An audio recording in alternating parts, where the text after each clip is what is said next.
நண்பர்களே! இன்னைக்கு உங்களுக்காக ஒரு புதிய கதையோட தான் வந்திருக்கேன். இந்த கதை கண்டிப்பாக இன்ட்ரஸ்டிங்கா இருக்கும். சரி, கதை இன்ட்ரஸ்டிங்கா இருக்குமா என்னன்னு தெரிஞ்சுக்கவே என்னன்னா, எனக்கும் என் மனைவிக்கும் கல்யாணம் ஆகி 2 வருஷம் தான் ஆகுது. இதுக்கிடையில எங்க மாமியார் எப்போதுமே என்ன வீட்டுக்கு வா, வீட்டுக்கு வான்னு கூப்பிட்டு என்ன செஞ்சாங்கன்ற ஒரு உண்மை சம்பவ கதை தான்.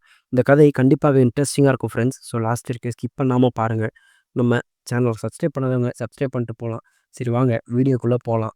பேரு கார்த்திக். எனக்கு 30 வயசு ஆகுது. என் ஒய்ஃப் பேரு கீர்த்தனா. என் ஒய்ஃப்‌க்கு 28 வயசு ஆகுது. எங்க 2 பேருக்கும் 2 வயசு தான் டிஃபரண்ட்டு. 2 பேருமே லவ் மேரேஜ் கிடையாது. லவ் கம் அரேஞ்ச் மேரேஜ்ன்ற மாரி ஆயிடுச்சு. ஏன்னா நானும் என் மனைவியும் சுமார் 1 மாசம் தான் லவ் பண்ணிட்டு இருந்தோம். வீட்டுக்கு தெரிஞ்சு வீட்ல 2 பேர் சம்மதத்தோட தான் கல்யாணம் பண்ணோம். அதனால என் ஒய்ஃப் வீட் சைட்ல எனக்கு பயங்கரமான சப்போர்ட்டு. என் வீட்ல கூட என்ன அந்த அளவுக்கு மதிக்க மாட்டாங்க. ஆனா என் ஒய்ஃப் வீட் சைட்ல என்ன பயங்கரமா மதிப்பாங்க. இதுதான் என்னுடைய வாழ்க்கை. நான் வந்து 15 நாளைக்கு ஒரு தடவ தான் 2 நாள் ஊருக்கு வருவேன். ஏன்னா, நான் குஜராத்ல வேலை பார்த்துட்டுருக்கேன். நான் காலையில வேலைக்கு போனேன்னா, நைட்டு 10 மணிக்கு தான் வருவேன். இதே மாரி தான் 15 நாள் போயிட்டுருக்கும். 15 நாள் முடிஞ்சு 2 நாள் மட்டும் ஊருக்கு ஃப்ளைட்ல வந்துட்டு போயிட்டுருப்பேன். இந்த 15 நாள் நான் போம்போது, என் மாமியார் வீட்டுக்கு என் மனைவி போயிருவா. அதன் காரணமாக இந்த 2 நாளுக்கு வந்து நான் எதுக்கு எங்க வீட்டுக்கு கூட்டு போணுன்ட்டு அவங்க வீட்லயே இருக்க வச்சுறது. எப்பயாவது ஒரு 1 மாசம் லீவ் வரும்போது, என் மனைவிய நான் வீட்டுக்கு கூப்பிட்டு வருவேன். எங்க வீட்டுக்கு. இதுக்கு என்ன இடையில என்ன ஆச்சுன்னு கேட்டா, மாமனாரு இப்போ வரைக்கும் வேலைக்கு தான் போயிட்டுருக்காரு. அவரு வேலைக்கு காலையில 10 மணிக்கு போவாரு. காலையில 10 மணிக்கு போனா, அவரும் 8 மணிக்கு தான் வருவாரு. இந்த கேப்ல தான் நான் ஊருக்கு வந்ததுக்கப்புறம், எங்க வீட்ல ஒரு வேலன்ட்டு என் மனைவிய கூப்பிடுறாங்க. எங்க வீட்ல எனக்கும், எங்க வீட்டுக்கும் பிரச்சனை ஆயிடுச்சு. அதனால என்னால அன்னைக்கு முடியல. என் மனைவிய நான் அங்க எங்க வீட்டுக்கு அனுப்பிவிட்டு, நான் எங்க மாமியார் வீட்ல தான் இருந்தேன். என் மாமியார் வீட்ல இருக்கும்போது, எங்க என் ஒய்ஃப் வந்து எங்க வீட்டுக்கு போனதுக்கப்புறம், என் மாமியார் வந்து "எப்படி மாப்பிள இருக்கு? எப்படி மாப்பிள லைஃப்லாம் போகுது?" அப்படின்ற மாரி கேட்க ஆரம்பிச்சாங்க. நான் வந்து சொன்னேன், "எப்பயும் போல தான் அத்த போகுது. என்ன அத்த காலையில வேலைக்கு போறோம், ஈவினிங் தான் வரோம். வேலை ப்ரெஷர் தான் அத்த. வேற என்ன அத்த வாழ்க்கை? எங்க வாழ்க்கையே என்னமோ காலையில வேலைக்கு போறேன், வரேன். இதுதான் வாழ்க்கை மாரி இருக்கு. கல்யாண வாழ்க்கைய வந்து அனுபவிக்கவே முடியல அத்த." அப்படின்னு சொல்லும்போது தான், "ஏன் மாப்பிள அப்படி சொல்றீங்க?" அப்படின்ற மாரி கேட்கும்போது தான் சொன்னேன். "ஆமா அத்த, என்ன அத்த பண்றது? இந்த மாரி தான் இருக்கு." அப்படின்னு எங்க அத்தை சொன்னாங்க. "ஏன் மாப்பிள நீங்க வேலைய விட்டுட்டு நீங்க இங்கேயே இருந்துருங்களேன்" அப்படின்ட்டு சொன்னாங்க. நான் சொன்னேன், "அத்த அது எப்படி அத்த செட் ஆகும்? இங்க எப்படி அத்த என்னால இருக்க முடியும்?" அப்படின்னு சொல்லும்போது தான் சொன்னாங்க, "அதெல்லாம் இருக்கலாம். உன் மாமனார் கடைய நீ பார்த்துக்கயே மாப்பிள" அப்படின்னு சொன்னாங்க. ஆனா, நான் அதெல்லாம் வேணாம் அத்த அப்படின்னு சொன்னதுக்கப்புறம், சரி அந்த நேரத்துல நான் வந்து வேணான்னு சொல்லிட்டேன். அதுக்கப்புறமும் ரொம்ப வற்புறுத்தும்போது, "சரி அத்த பார்த்துக்கலாம் அத்த பார்த்துக்கலான்ட்டு" சமாளிச்சுட்டு இது பண்ணிட்டேன். அப்ப கேட்டாங்க, "என் பொண்ணுலாம் ஓகேவா?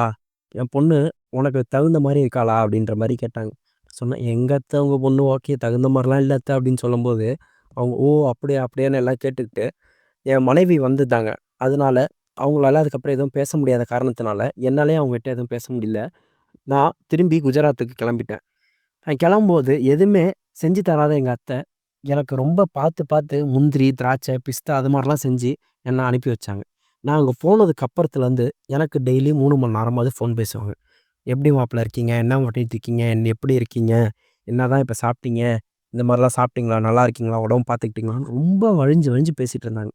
எனக்கு லைட்டா சந்தேகம் வர ஆரம்பிச்சுருச்சு. சரி அத்தை வந்து வேலைய விட்டுட்டு அங்கேயே இருக்கணும். லைட்டா அவங்க தெரியுதா நான் என்ன சொல்ல வரேன்னு உங்களுக்கு? என்னன்னா, எங்க அத்தை வந்து அப்படியே ஒரு செய்கையில சொல்றாங்க. இது மாரி தான் அப்படின்ட்டு.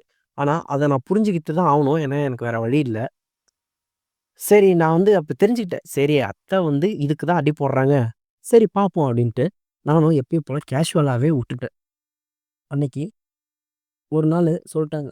ஆ இந்த மாரி மாப்பிள நீங்க வரும்போது சொல்லுங்க. ஐயோ! உங்க மனைவிய வந்து உங்க வீட்டுக்கு அனுப்பி விட்டுறலாம். நீங்க வாங்க மாப்பிள அப்படின்ற மாரி சொல்லும்போது, நான் சொன்னேன், "ஏன் அத்த அப்படி?" அப்படின்னம்போது, "நீங்க வாங்க. நான் உங்ககிட்ட முக்கியமான விஷயம் பேசணும்" அப்படின்னாங்க. நான் சொன்னேன், "என்ன அத்த முக்கியமான விஷயம்ன்னு?" கேட்டா, "நான் சொல்றேன், சொல்றேன் மாப்பிள" அப்படின்னு சொல்லிட்டு, அவங்க எப்பயும் போல ஃப்ரீயா விட்டுட்டாங்க. நான் சரி வந்ததுக்கப்புறம் என்ன சொன்னாங்கன்னா, "மாப்பிள நான் சொல்றேன்னு கோச்சிக்காதீங்க. உங்க மாமாலாம் சரியில்ல மாப்பிள" அப்படின்னாங்க. எனக்கு இப்ப 48 வயசு தான் ஆகுது. எனக்கும் ஒரு சில ஆசைகள்லாம் இருக்கு மாப்பிள. அத பூர்த்தி பண்ணிக்க யார் மூலியமா நான் பூர்த்தி பண்ணிக்கிறதுன்னே தெர்ல. உங்க மாமாலாம் அந்த அளவுக்கு சரியில்ல மாப்ள. உங்க மாமாலாம் அப்பலாம் சூப்பரா இருந்தாரு. ஆனா இப்பலாம் அந்த அளவுக்கு அவராலயே முடியல போல. அதனால எனக்கு யாராவது உதவி பண்ணணும். எனக்கு யாராவது ஒரு ஆள் வேணும் அப்டின்னு கேட்டாங்க. அவங்க கேட்கும்போது எனக்கு புரிஞ்சிருச்சு. சரி அவங்க வந்து நம்மள தான் எதிர்பார்க்குறாங்க. ஆனா நம்மள வந்து டைரக்ட்டா கேட்காம, வேற ஆள் மாரி கேட்குறாங்க. ஏன்னா, போன தடவ வரும்போதே கடைய பார்த்துக்கோங்கன்ட்டு ரொம்ப வற்புறுத்துனாங்க. அதனால அத்தை வந்து நம்மளா கேட்குறாங்கன்றது எனக்கே புரிஞ்சிருச்சு. சரி, ஆனா நான் வந்து டைரக்ட்டா காமிக்காம நான் சொல்லிட்டேன், "அத்தை எப்படி அத்தை இத போய் நான் யார்ட்டயா போய் கேட்க முடியுமா அத்தை? என் மனைவி என்ன நினைப்பாங்கன்ற" மாரி கேட்கும்போது, நான் அப்படியே ஓப்பனாவே சொல்லிட்டேங்க. "சரி மாப்பிள, உங்களுக்கு தான் யாரும் உள்ளவே கேட்கவும் முடியாது. நீங்க வேணா எனக்கு உதவி செய்யுங்க மாப்பிள" அப்படின்னாங்க. நான் கேட்டேன், "என்ன அத்தை இப்படி சொல்றீங்க?" அப்படின்னா, "ஆமா மாப்பிள, என்ன பண்றது? வெட்கத்த விட்டு உங்ககிட்ட கேட்டுக்கிறேன். என்னாலயும் அதுக்கு மேல முடியல. எனக்கு வந்து யாராவது உதவி செஞ்சா நல்லாயிருக்கும் மாப்பிள" அப்படின்னு சொன்னாங்க. நான் அப்ப சொன்னேன், "சரி அத்தை, என்ன பண்றது? நான் வேணா உங்களுக்கு உதவி செய்றேன் அப்படி அத்தை" அப்படின்ற மாரி சொன்னேன். சரி, அத அவங்க புடிச்சுக்கிட்டு, நான் திரும்பி 2 நாள் தான் இருந்தேன். அன்னைக்கு என் மனைவி வந்துட்டா. சரி, நானும் ஊருக்கு கிளம்பிட்டேன். திரும்பி குஜராத் போயிட்டேன். அவங்க அப்புறம் எப்பயும் பேசுற மாரி இல்லாம, அதுக்கப்புறம் கொஞ்சம் ஒரு க்ளோஸா பேச ஆரம்பிச்சுட்டாங்க. அதாவது என் ஒய்ஃப் மாரி அவங்க பேச ஆரம்பிச்சுட்டாங்கன்னா பார்த்துக்கோங்களேன். எப்போதுமே ஒய்ஃப் வந்து ஊருக்கு அனுப்பி விட்டாங்க. அவங்க வீட்டுக்கு அனுப்பிவிட்டு, அவங்க பாட்டுக்கு எப்ப பார்த்தாலும் பேசிக்கிட்டே இருப்பாங்க. "எப்படி இருக்கீங்க? என்ன இருக்கீங்க? என்ன பண்ணிட்டு இருக்கீங்க?" அவங்க வந்து அவங்க கணவர் கூட பேசுறதோட, என் கூட பேசுறது தான் அவங்களோட டைம் அதிகம். இப்படிதான் வாழ்க்கை வாழ்ந்துட்டு இருந்தோம். நான் ஊருக்கு வந்ததுக்கப்புறம் அன்னைக்கு சொல்லிட்டாங்க. "கண்டிப்பா மாப்ள, இந்த தடவ நீங்க எனக்கு உதவி செஞ்சே ஆவணும். இதுவரைக்கும் ஃபோன்ல தான் நீங்க உதவி செய்றீங்க. நேர்ல ஆனா உதவியே செய்யல. அதனால கண்டிப்பா நீங்க ஊருக்கு வாங்க மாப்ள. நீங்க இன்னைக்கு உதவி செஞ்சே ஆவணும்னு" ஒத்த கால்ல நின்னுட்டாங்க. சரி, நான் சொல்லிட்டேன், "சரி அத்த, நானும் உதவி செய்றேன்" அப்படின்ட்டு ஊர் அந்த தடவ நான் என்ன பண்ணிட்டேன்னா, 5 நாள் லீவ் போட்டே வந்துட்டேன். லீவ் போட்டு வந்துட்டு, "சரி வா அத்த, நான் உங்களுக்கு இந்த தடவ உதவி செய்றேன்னு" சொல்லிட்டு, அவங்களுக்கு வந்து 5 நாள் லீவ் போட்டுட்டு, என் மனைவிய வந்து வீட்டுக்கு அனுப்பி விட்டேன். எங்க வீட்டுக்கு. "நீ கொஞ்சம் போய் அவங்களுக்கு உதவி செய்யி. என்னால அவங்க வீட்டுக்கு முடியாது. இப்பதான் யாரும் ஆள் இல்லையே. இப்ப இதுக்கு மேல என்ன பிரச்சனைன்னு" சொன்னதுக்கப்புறம், என் மனைவியும் அதே மாதிரி அவங்க வீட்டுக்கு போயிட்டா.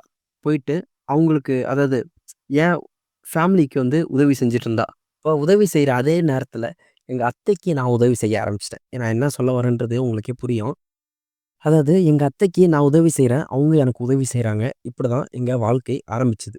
அவங்களுக்கு ரொம்ப சந்தோஷம், நான் அவங்களுக்கு உதவி செஞ்சதுல.